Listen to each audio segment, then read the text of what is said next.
Assalomu alaykum aziz muxlis. Shov-shuv Uzbek kanalimizga xush kelibsiz. İnsan... Assalomu alaykum. Assalomu alaykum. Yaxshimisiz Ra'no opa? Tuzukmisiz? Nabiriz olib keldingizmi? Da, уже Kech kech qoldingiz. qoldik. Intervyum bor edi. Kiravering. Ko'rib xursand bo'ldim. Charchamang. Xo'p. Ana do'stlar, Ra'no Shodiyevani uchratdik va buni qarangki, panorama shu darajada o'zgarib ketgan. Bu yerga kelsangiz beixtiyor eski davrlardagi filmlarga qaytgandek bo'lasiz. Landiya premyerasidamiz azizlar. Bugun O'zbekistonda ilk bora 3D formatda multfilm tashkil etilgan va ushbu multfilmda men Bibi obraziga ovoz berganman. Hozir mana qizim bilan biz birgamiz. Bu yerda Milana qizim men ovozlashtirgan qahramonni bo'yayapti. Bu Bibi. Milana, senga yoqdimi Bibi? Ana. Bibiman, bu multfilmda shu qizga ovoz ber. Xursand bo'ldim sizni. Talantishchi qiz-da, bu talantishchi. Baxtli bo'ling jonim. Qanaqa qizaloqlar. Boshidan onam bo'lgansiz, oxirigacha mana onam bo'lib qolyapsiz.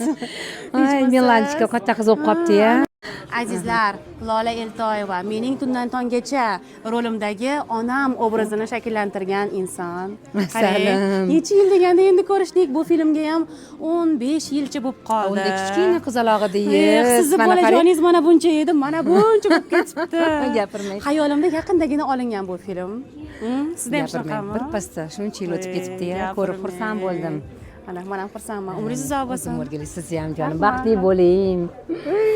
Ana, zo'r paytlarda. O'zingizni mana o'z bolalaringiz ko'p topibdi. Premyeraga kelmaganim 100 yil bo'lib ketibdi. Multfilmlar. Assalomu alaykum. Buman Shahzoda. Charchamayapsizmi? Sog'ligingiz yaxshimi? Rahmat. Bu meni qizim. Mashalloh.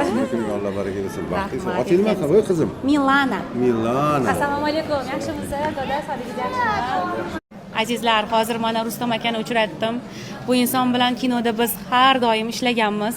Texnik bo'lganlar, mana qaranglar, shu suratni asrab qo'ygan ekanlar. Mana qaranglar, mana shu suratni asrab qo'ygan ekanlar, topib ko'rsatdilar. Bu qaysi filmdan edi? Bilmayman, qaysidir. Esingizda ham yo'q.